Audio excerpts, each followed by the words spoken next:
All rise. The Honorable Judge Porter is... We open with chaos right away. The judge has to calm everyone down before the case even begins. That tells you just how emotional this trial is going to get.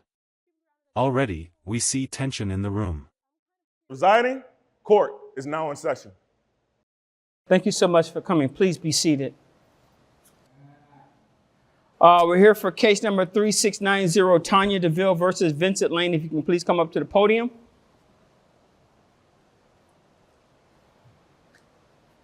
Good morning, Ms. DeVille. Good morning. Good morning, Mr. Lane. Good morning, Your Honor. Mr. DeVille, it shows here that you're suing Mr. Lane for $8,000 for medical expenses, lost wages, and emotional suffering. Am I reading that correctly? Yes, you are.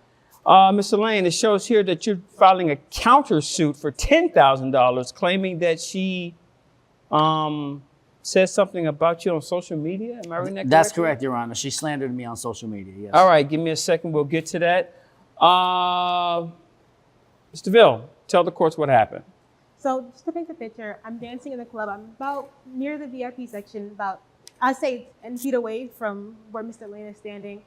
You know, I'm dancing up, the lights are bright, it's a vibe. I'm trying to have a good, I'm sorry. I'm just a little shaken up. My eye hurts, I'm sorry. Hold on, wait. Sorry. Take a breath. Easy. Okay. Now, tell us what happened. I'm dancing in the VIP section, about 10 feet away. Do you work for the club? No, I'm just. Oh, so you're a patron at the club? Yes. Okay. No, I'm just there for fun. You don't, you go there, you don't expect to, come back crippled. That's exaggeration, babe. I'm standing 10. The plaintiff, Tanya DeVille, lays out her case. She was simply out at a nightclub, dancing and having fun. Suddenly, a champagne cork comes flying out of the VIP section and smacks her directly in the eye. Not only did she collapse in pain, but she describes the moment as humiliating, with everyone around her staring and recording. That detail right there, humiliation in front of strangers, really raises the emotional stakes. Dancing 10 feet away from where Mr. Lane is standing. And he's like, I'm minding my own business. They're having their own thing over there in the VIP section. I'm just dancing, taking pictures of myself, having a good time. And all I know is something hits, all I hear is, they're cheering and then bam, something hits me right in the face.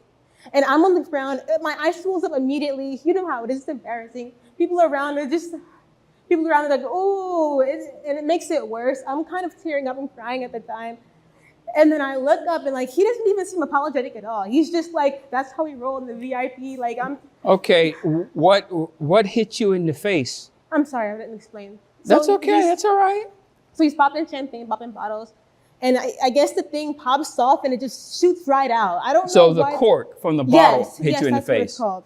The cork, it shoots out, hits me right in the eye. I don't know why it's aimed at the crowd anywhere, because I'm dancing where the general people are dancing, where I'm supposed to be at. Okay.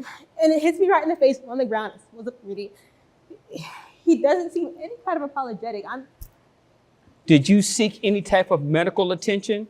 Yes, and I recently emailed you a copy of my hospital bill from Mango Park. I do have a copy of the bill here in front of me. What's this? $2,500? Yes. It looks like it came out to? Yes. Okay, that's a pretty hefty bill. What did they say about your eye as far as the injury? Well, I have to stay home for about 2 weeks. I missed 2 weeks of work. And even now, I'm trying not to touch it because it's irritating me as I talk. When I talk, my face... Tanya explains her injuries: a $2,500 hospital bill, 2 weeks of lost wages, and ongoing irritation in her eye. She even admits that every time she moves her face, the injury still bothers her. This isn't just about one night at a club, it's about her health, her livelihood, and her dignity. Moves and irritates the spot, so I'm really just trying my best, These 2 weeks that you're away from work, are you receiving compensation or no? I'm not. Okay. All right. Hold that thought. Mr. Lane, sir. Your Honor. What happened with this situation? Look, I don't even know what happened with her, Your Honor. All I know is I was doing what I usually do, okay? People around town know me. I'm always popping bottles. It's what I do. That's the vibe of VIP. You've been in VIP before. You know what's up. Actually, I haven't been to VIP, and my wife wouldn't let me go to VIP. That's not happening. I tell you that right now. You're more than invited. We'll keep it on the down low. We don't have to tell the missus. No. I don't keep secrets from my wife. No. Understand. Give you a word of advice, my friend. Never keep a secret from your wife. The only secret that you keep from your wife is a surprise birthday party, and that is it. Anything else is cause for divorce. But continue. So yeah, I'm in VIP doing what I do. Everybody knows me. I'm Vinny Pops, okay? Vinny's popping bottles. Vinny Pops never stops, okay? Okay. I'm a promoter for the club. I work for several clubs in the area. Okay, so I'm clear on this. This particular establishment, you don't own it. You're just like what they call like a promoter? Correct. I'm a club promoter in the area in Mango Park. All the clubs, Zap, Jet Set, Diamond District, they all know me over there. Okay. This was at Jet Set that this happened. All right. So I'm in VIP doing what I do, and hyping everybody up, getting ready to do our thing, and everyone's going, Vinny Pops, Vinny Pops. And then boom, I let the bottle pop, went up in the air, gravity did its thing. So it was champagne glass type of situation? Just a champagne bottle, little Dom P. You don't do it with like the sword, do you? The champagne sword? We don't get that crazy with the swords, so how do you pop it? I'm just curious. All right, so I have a method that I do. We do it like a dance, okay? We get the bottle up, and they hoist me up, kind of like a bar mitzvah, like lifting me up above everybody. Hold on, ma'am. I let you speak. Let him finish. She can't even get a story together, and I was trying to get a story. Explain how this works. So they lift you up like the bar mitzvah, and then what happens? So everyone's going, Vinny Pops, and then we're like, oh, and then, I twist the pop, boom, champagne goes, everybody goes buck wild crazy, and then the club makes money. Now, we hear from the defendant, Vincent Vinny Pops Lane. He paints himself as larger than life, a local promoter who's famous for hyping up the VIP crowd and popping bottles. He even jokes about keeping secrets from his wife, which the judge shuts down immediately. But notice the tone. While Tanya is shaken and emotional, Vinny is playful, cocky, and almost dismissive. It's like he doesn't grasp the seriousness of what happened. Because that's the kind of attention I bring. Now, prior to popping up the cork, do you shake up the bottle a little bit so you can have the fizz of the champagne help with the pop of the I wouldn't say, I hear you saying to help make it help it go. Yeah, no, I wouldn't say you had to shake it, but there's a lot of movement going on anyway. They're bouncing me up and down, so possibly it could have gotten a little bit shaken up, but you don't want to shake it because too much of the champagne gets wasted and then we don't get to drink any of it. Like the F1 guys when they shake up the bottle and then the liquid, the champagne is flying everywhere. I'm not trying to make a mess. I'm not trying to disrespect the club. They wouldn't want me in there making a mess anyway. They want me to attract more customers. Exactly. They don't want me making a mess and then Well, Mr. Lane, let me ask you a question. Okay. When you pop the bottle of this particular bottle, where did the cork go? Like I said, I wasn't 100% paying attention where it went. All I know is it went up. Okay. And then who knows where it went after that. But the problem is, that's where the cork went. Understandably so, but she probably shouldn't even have been there. Because we were in the VIP, she wasn't in the VIP section. She didn't have access to get in the VIP. I was 10 feet away from you. Again. Outside the VIP. Hold on, ma'am. Hold on. Excuse me, rude. No wonder you're not in VIP. You got no manners. Okay, but here's my thing though. I understand that she was not a member of that particular party within the VIP section. Yeah. And she admitted that also. Am I correct? You said you were about 10 feet away, yes. if I heard that correctly. So she's not in the VIP section. She's within a close vicinity of the section, but she's not in it. I hear that. Okay. So please continue. But she's sticking her head in, trying to, She's trying to look and see what's going on. Take pictures for social media, try to post them, I was thinking of myself. Of yourself in my VIP section, so you can see. I don't know you. You're not that important. But everybody knows me. Everybody in Mango Park. I'm the king of Mango Park. Everybody knows me. Vinny Pops. Vinny Pops never stops. Thank you. Even now, he's not even apologetic. It's just. That's not true. I was very apologetic when it happened. Okay. What did you say? What did you say? We went up to her, made sure she was okay. My man Monty gave me a card so she can get herself a free drink or whatever. So I thought that more than enough handled it. She seemed fine. A drink doesn't cover my medical bills. She was holding the eye a little bit, whatever. She was crying, but girls cry. When pressed, Vinny admits he didn't even know where the cork went after popping the bottle. He brushes off Tanya's injury by saying his friend gave her a free drink voucher, like that's fair compensation for a swollen eye and weeks of missed work. This moment feels especially tone-deaf, because instead of accountability, he's minimizing her pain. My eye was swollen. It is. Oh, hold up. Wait, hold on. You see how he's trying to minimize Mr. Lane, she got hit in the face with a flying projectile. Okay. The flying projectile Yeah. He says girls cry. Like, caused damage to her eye. Yeah, but it wasn't intentional. I understand that. And I'm not saying that it was intentional. Okay. No one has said that it's, matter of fact, she hasn't even said that it's intentional. Well, what she said online about me tried to paint me out as a bad guy. I didn't trying say to say I anything did that it on wasn't purpose. true. I'm sorry. Not Miss- for nothing. Miss- I haven't interrupted you once. Mr. Ville, No disrespect. Mr. Ville, let him sorry. finish. Let him finish. What were you saying now, sir? So, she's doing her best to disperse my character online, and that's going to hurt me, hurt my revenue. I have people that I pay. I have people that I have on payroll. I have a street team that we go off and we hand out flyers. So promote the her clubs. social media could hurt you? Absolutely. Okay. Because Mr. people are Ville, not going I'm to just come out curious. to the What clubs. did you post about Mr. Vinny Pops here? so what was happening was there was already photos of what was happening. There were people around, people taking videos, people going, ooh. I posted a picture of myself explaining my side of the situation, not really blaming him or anything, just saying what happened. Everyone knows who he is because of his, clout or whatever, but who really cares about that? I just posted a picture of myself explaining my side of the situation. People around, I think that also had a say in probably how he feels, that he feels like he was accused. All I said was what happened. I got hit in the eye by something he was doing. Okay. And people made their own judgments in the comments. Yes. Okay. Yeah, they kept saying Vinny Pops called the cops. Trying to get me in trouble.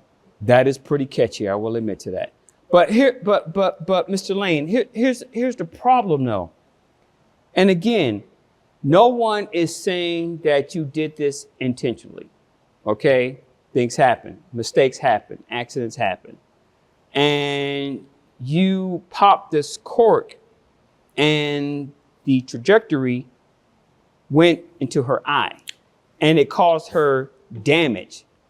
Physical damage Honor. to the point that she had to go to the hospital. But I popped hundreds of bottles in the past. I You understand that. hear a bottle pop, you don't move? Who doesn't move when they hear a bottle pop? Sir, I understand. But Who here's the aims at thing. the crowd? Here's the thing. If you're popping the bottle up, right? It's a cork. It's going to go up and it's going to go in an arc or it's going to fall, hit the ceiling, whatever. More than likely, it's not going to harm anyone. It never has before. The problem here is, and I am not a science expert, but what I can remember from college, with speed and trajectory and stuff, the angle from which you popped that bottle was a little lower than probably what it should have been. And when you popped it, and to your own admission, the people had you up, you guys are having a good time. And I'm going to assume you really weren't paying attention. You just wanted to get that thing popped and everyone has a good time. But the problem is when you popped it, the angle was down, aimed towards her face. And you didn't notice it. I'm assuming the club is dark a little bit. If it's a nightclub, it's kind of dark. So you really can't see. And once you popped it, that thing went flying like a missile and it hit her right. The judge carefully reconstructs what happened. He points out that Vinny was lifted in the air, the champagne shaken up, and the cork fired at the wrong angle, straight into Tanya's face. The word missile is even used. That paints a vivid picture of recklessness. Vinny insists it was an accident, but the judge makes it crystal clear, accident or not, responsibility falls on the person holding the bottle. Right in the face. To the point where she had to go receive medical treatment. And I got the bill here. And I'm looking at the itemized bill, and it's for $2,500. Okay, you're responsible for that. Yeah, but I feel like she's just coming out the woodwork, and this is gonna make it worse. If you rule against me today, it's gonna bring out all these other gold diggers and scam artists trying to come out the woodwork. That's not gonna trying to happen. claim That's not something gonna happened happen. that That's didn't not gonna happen. happen. That's not gonna happen. Yes, ma'am. I feel like he's using the fact that he has, some type of leverage over the the club scene, that he can just, get away with things like this and not have to. And that may very well be true. That may absolutely be 100% true. Like- But But Mr. Lane does not have control over what happens in this courtroom. So I wouldn't even worry about that. Okay. He's going to be fine in the club scene. He's going to be okay. But Mr. Lane, I need you to understand that you may pop bottles 100 times, right? And there's no problem. But that one time out of the 100, when you get this, you have to man up and take responsibility for your actions and say, dog, you know what? I messed up on that one. I'm sorry, ma'am. And a free drink is not going to satisfy that injury. You know, she had to come out of pocket. Did you come out of pocket of your insurance? My insurance, but it doesn't cover all of it. But they still have to pay. Yeah. Okay. Please. Plus, she's losing compensation for the time that she's not at work. I'm losing time for being at work. I'm here right now. I could be out promoting the clubs, handing out flyers. I'm wasting time people, too. Right? Mr. Lane. It is 1:00 in the afternoon. Hey, the hustle Jet never Set sleeps. is not hustle open never sleeps, at Your 1:00 in the afternoon. You know better than anybody. Hustle never sleeps, Your Honor. A hustle never sleeps, and I understand that. But come on now, come on. Don't try to play me in my own courtroom. Come on now. I'm not trying to play Come you. on, Mr. I'm trying Lane. to hook you up. I'm not throwing insults at you. Don't throw insults at me. I'm trying to help you. I understand where you're coming from, but you have to take responsibility for your actions on this. So, as far as the social media thing, I am not going to grant you the $10,000 for that. Okay? Yes, she posted the incident. Yes, she said that this happened at this club, and Benny Pops is responsible. You and can't at least make her take it down? Can you make her take it down at least? No. It's the truth. No. Why do you She's want to hide the talking truth? about an incident that actually happened to her. But she's trying to paint it like I did it on purpose, though. I never said that. She never said that. I said what happened, and maybe other people said that, but I didn't say that. Even here in court, she never said he tried to hurt me intentionally. She never said that. What she said was he popped a bottle and it hit me in the face. It's an accident. It's a mistake. All right. But it's still one that you have to own. Then comes the clash over social media. Vinny claims Tanya slandered him by posting about the incident. But Tanya is calm. She insists she never accused him of doing it on purpose. She simply shared her experience, and people online drew their own conclusions. The judge agrees with her. Truth is not slander. Once again, Vinny tries to deflect blame, and once again, the judge shuts it down. Own up to. That's fine. That's all right? fine. But if you can't afford to go to the club, don't go to the club. I'm not the one out here trying to. What? Now, what does that even mean? Because she's trying to pop her head in VIP, trying to be one of us. No, I wasn't. I'm just I would thinking. have invited you to come hang with us. I was you trying to be all. No, I wasn't. You know what? But I think you're missing the point. You're missing the point. Even if she was a patron inside a VIP and she got hit in the face with the court, you still would be responsible. I don't know how much more clear I can make that.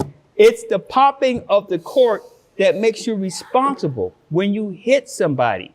Okay? It's just like on New Year's Eve when people fire their guns into the air. If that bullet hits somebody and kills somebody, you're responsible. What are you going to say? Well, you shouldn't have been in the house. You shouldn't have been firing the gun. It's ridiculous. So I'm sorry, Mr. Lane. I am going to have to rule against you on this. Okay? And the thing is, I understand that the medical bills is what? What'd you say? It was $2,500? Yes. But we don't know what the extent of that injury is. And I got a funny feeling that it's going to cost a little bit more down the line. So I'm going to increase the amount that Mr. Lane is going to pay up to $50,000. $50,000. Does that sound okay to you? Yes, that sounds perfect. I'm sorry, Mr. Lane? That's $50,000. Are you serious? Okay, this is what we can do. You was the big VIP. You should be Hold on. This is what we can do. I could cancel court today, and then we can come back a few years later, and whatever other medical bills she's accrued since that time period, we can pay that. You know, pay me now or pay me later. Which one you want? We'll do it now. See? Finally, the verdict. The judge doesn't just order Vinny to pay the $2,500 Tanya already spent, he raises the damages to $50,000. Why? Because medical costs can increase over time, and Tanya's injury may have long-term consequences. The courtroom is stunned. Vinny is clearly shaken, but the judge tells him flat out, this is about accountability, not image. That's what I'm talking about. Vinny Pops, you're a smart dude. So he's going to pay you $50,000. Sir, if there's a problem with the payment, we can establish a payment plan with the clerks. And this case is adjourned.